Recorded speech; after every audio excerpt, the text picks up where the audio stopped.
You ever notice how the second your life gets calm, your brain goes, all right, time to ruin this for no reason. Like you finally get peace, chillin', sunglasses on, laying in the sun, and suddenly you're overthinking a text from 6 hours ago like it's a national security threat. That worrying about literally nothing. This is exactly how people accidentally sabotage everything they've been trying to manifest.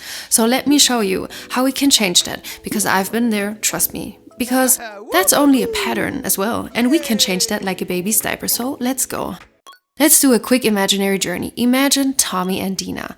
Tommy grew up hearing the same things over and over again. His parents were the throwing shoes and yelling kind, and they told him stuff like, nothing in life comes easy and you have to work harder than everyone else. So, of course, he grows up thinking success equals struggle. But Dina, on the other hand, a completely different life. Her parents were super chill and didn't romanticize suffering. They taught her, if something works, don't overcomplicate it. And just go with the flow, it will all eventually work out. They were giving her a feeling of peace and self-trust, so both grew up but now live in a completely different reality.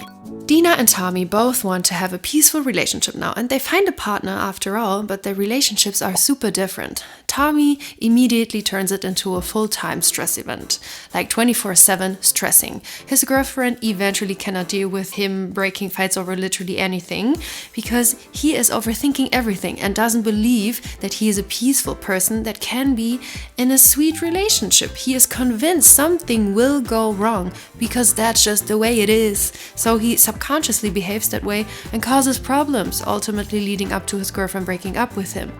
Dina, our good girl Dina, she is just calm and confident like before. She's happy and in love. There's no drama. There's no internal crisis. She doesn't believe I must suffer first.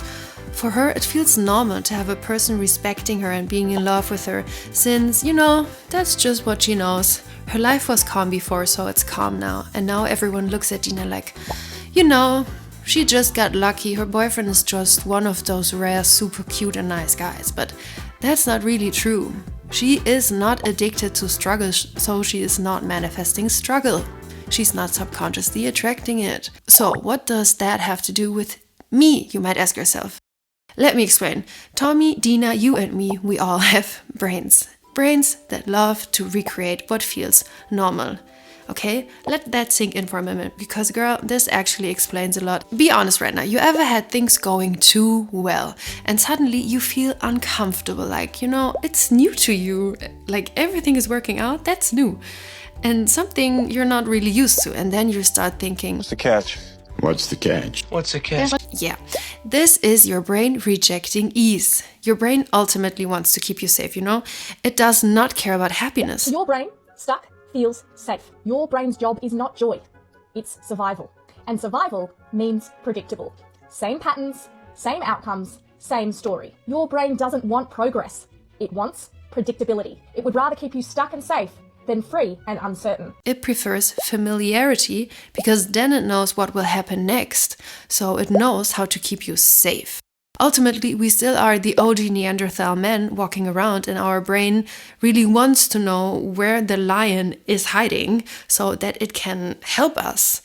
Our brain likes being safe more than being happy, let me repeat, and that's the thing we must work with to manifest. Because if you're used to stress, you will recreate stress, you manifest what you are, not what you want.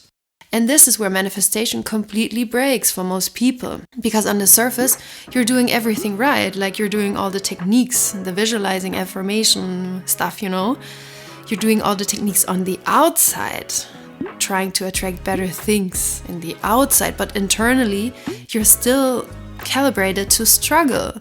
Like nothing changed. When you say, I am rich, like that's just a nice sentence you write in your diary, but your nervous system is still that of a little mouse walking in high grass, like nothing even changed. So what happens then with our anxious little brains? You get opportunities and then you make them harder, subconsciously.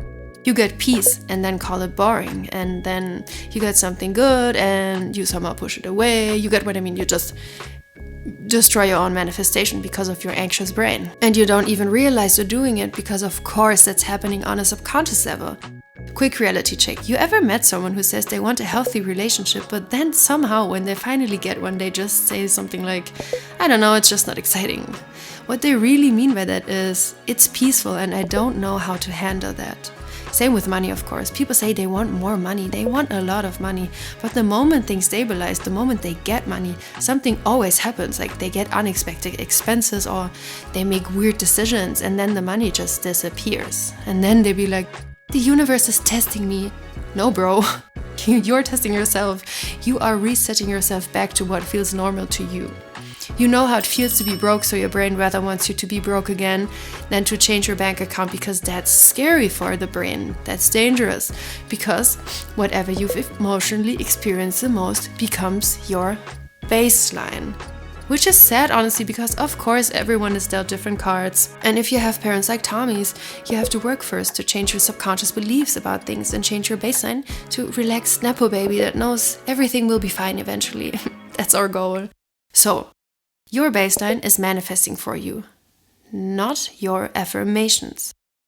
You really have to understand that. So if your life has mostly felt like stressy situations, things going wrong, and I don't know, you have to prove yourself, it's a lot of pressure, a lot of struggle, blah, blah, blah, then guess what feels right to your system? Exactly.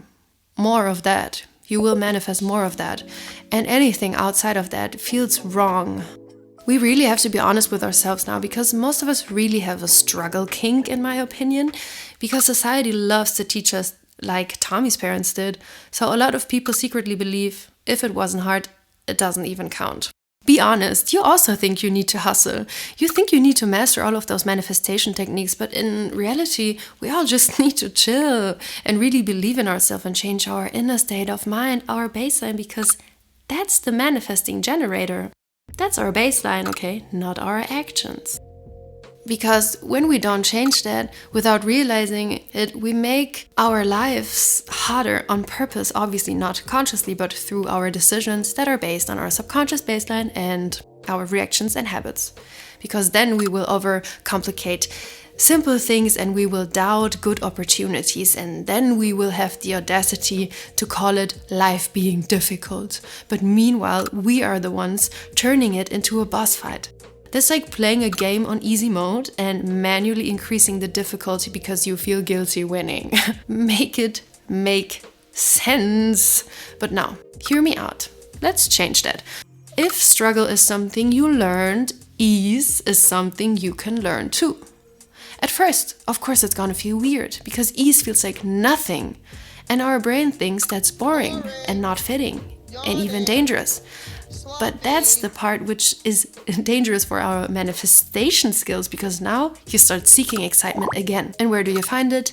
In complications and drama that you create again, which will eventually destroy your manifestation again. Suddenly everything has to be complex again just so it feels real. And just like that, you're back in the struggle loop, in the struggle pattern. So how can we break it?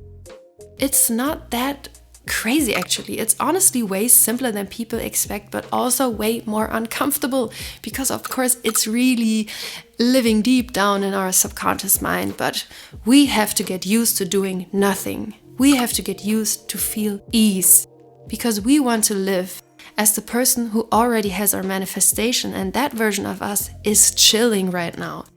That version of us doesn't know what a cortisol spike is. That version of us doesn't need, I don't know, meditation, yoga, gua sha. You know, they don't need it anymore because like when you Google most relaxed person on the entire earth, a picture will come up of you when you have your manifestation, you know.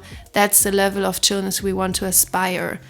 So we have to get used to doing nothing. Because the moment we stress about our manifestation, we attract the same struggle loop again, okay? So we have used to get doing nothing. Stop optimizing. Just start being. And I know that sounds like the worst activity imaginable and also a little bit dumb. Like most people can't even sit in silence for 2 minutes without checking their phone.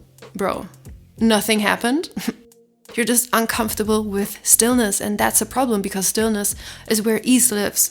But if you avoid stillness, you avoid ease, and if you avoid ease, you attract struggle that eventually manifests for you and not the good stuff, which means you stay stuck in struggle, like I said. So basically, what I want to say to you is Don't use methods if they stress you out. Don't do overcomplicated routines. Try to find peace of mind every day.